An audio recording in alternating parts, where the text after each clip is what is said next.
Close to nature is close to your world. Myron Homes, Cherubic Farms at Chevilla, 7799949104. KTR గారి నాయకత్వం తన మాట వినడం లేదని చెప్పి వాళ్ళను కూడా పరువు తీసేటువంటి కార్యక్రమం జరుపుతూ ఉన్నారు. మేము ఒకటే అధిష్టానాన్ని మేము కోరుతా ఉన్నాం. ఇతని వైఖరి సరిగ్గా లేదు, ప్రజల్లో ఈయన యొక్క వ్యవహార శైలి బాగాలేదు. మరి అలిగేషన్స్ కూడా ఎన్నో ఉన్నాయి. గట్టు వామనరావు దంపతుల హత్య కేసులో కూడా అనేక రకమైనటువంటి ఆరోపణలు ఉన్నాయి. మరి అతను ఆత్మహత్య అన్నారు. మరి ఈ మధ్యలో హైకోర్టులో కూడా అది హత్య అని చెప్పి మరి దాన్ని కేసు విచారణకు స్వీకరించడం జరిగింది. దాని మీద కూడా అతనే ఆరోపణలు ఎదుర్కోవడం జరిగింది. మరి రేపు ప్రజల్లో మనం ఎన్నికల్లో మరి మా నాయకుడు గౌరవ మధు గారికి మనం గెలిపించుకోవాలి, ఓట్లు వేయాలని మనం ప్రజల్లోకి వెళ్ళినప్పుడు మరి ఆ ప్రజలు ఏ విధంగా స్పందించాలి? ఇటువంటి ఆరోపణలు ఉంటే రేపు మళ్ళీ గెలిస్తే మరి ఎంతమందిని మరి ఈ విధంగా మమ్మల్ని మరి కాలరాచే అటువంటి కార్యక్రమం జరుగుతుందనే యాంగిల్లో కూడా ఆలోచన చేయడం జరుగుతూ ఉంది ప్రజలు.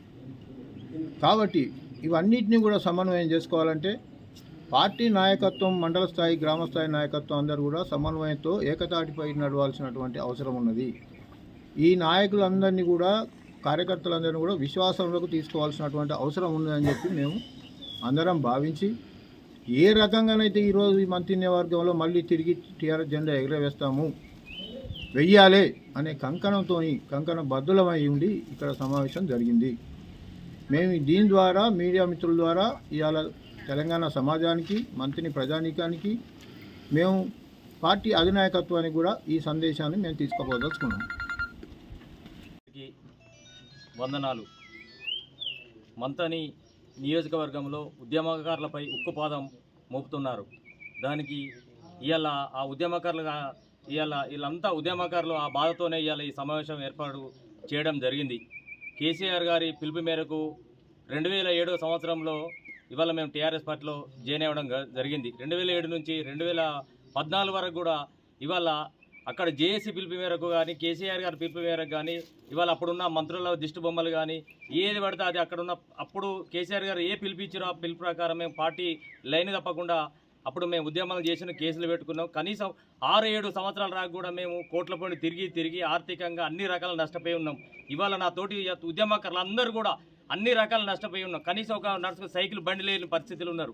ఇవాళ ఆనాడు మీ నలుగురితో తెలంగాణతో ఏలన చేసిన వాళ్ళే ఇవాళ అందలం ఎక్కిరు. ఇవాళ కనీసం ఈ జెండా పట్టుకొని జేబులు పెట్టుకొని తిరిగిన వాళ్ళు ఇవాళ అందరూ జెడ్పీటీసీలు అయ్యారు, ఎంపీపీలు అయ్యారు. ఇవాళ చాలా నా బాధ ఒకటే, నాకేదో జిల్లా గ్రంథాలయం డైరీ ఇచ్చిరని ఎన్నోసార్లు ఆయన చెప్పుకుంటున్నాడు. ఇస్తే ఏ లాభం? అవమానం. ఏ స్టేజ్ మీద పిలుచులు లేదు, ఎక్కడి పిలుచులు లేదు. ఉద్యమకారులకు అవమానం జరిగింది. ఇవాళ మంత్రి నియోజకవర్గంలో ఇక్కడి నుంచి మొదలు పెడితే రామగిరి నుంచి, కమన్పూర్ నుంచి మొదలు పెడితే మాదేపూర్ వరకు కూడా ఇంతమందికి ఇలా నామినేట్ పోస్ట్ ఇచ్చారు, ఇంతమంది ఉద్యమకారులకు ఇచ్చారు. ఇచ్చిన 2-3 కూడా అవమానం చేస్తున్నారు. ఇవాళ ఆయన వ్యక్తిగత ఎజెండాతో వెళ్తుండు.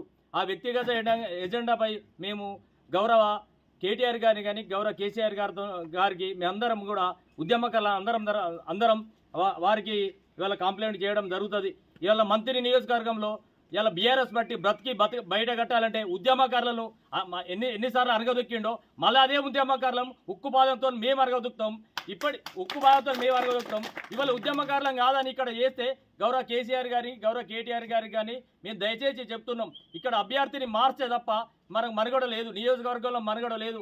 ఖచ్చితంగా ఇవాళ ఏ వ్యక్తికైనా కానీ పార్టీ లైన్ తప్పకుండా ఇవాళ కష్టపడే వ్యక్తికి మీరు పేరు చెప్పండి, ఆ పేరు వ్యక్తికి చెప్తే ఆ పేరు వ్యక్తికి మేము ఖచ్చితంగా ఉద్యమకారులు వెంట ఉండి ఆ ప్రాణాలను అర్పించి ఆ క్యాండిడేట్ని ఇలా బీఆర్ఎస్ జెండా ఇలా మంత్రి నియోజకవర్గంలో జెండా ఎగిరేస్తామని మనస్ఫూర్తిగా చెప్తున్నాను. జై తెలంగాణ, జై కేసీఆర్. గట్టు రామరావు కూడా వాళ్ళ గతి పడుతుందని కూడా మమ్మల్ని బెదిరించి మాట్లాడిండు. అది కూడా గట్లెందుకు మాట్లాడుతున్నాం అన్న కూడా మమ్మల్ని ఎదిరించి మాట్లాడి ఈ పాత కూడా మా దగ్గరకు రావద్దు, చేయొద్దు అని కూడా అన్నాడు. అట్లా కూడా మేము సపరేట్గానే పోకుండా మేము ఇటు వెళ్ళొచ్చినాక కూడా ఇప్పుడు ఎంతో మందిని కూడా అంత బెదిరించుకుంటా చేసుకుంటా ఇంకా ఉన్నోళ్ళని కూడా అట్నే బెదిరిస్తారు. వాళ్ళు భయపడతారు, మీ ఉద్యోగం తీసేస్తాం, అవి తీసేస్తాం, ఇవి తీసేస్తాం అని అంటారు అని మాకు చెప్తారు. వాళ్ళవి కూడా తీసేస్తామని భయపట్టించిన కొద్ది వాళ్ళు మాతో కూడా మాట్లాడతలేరు.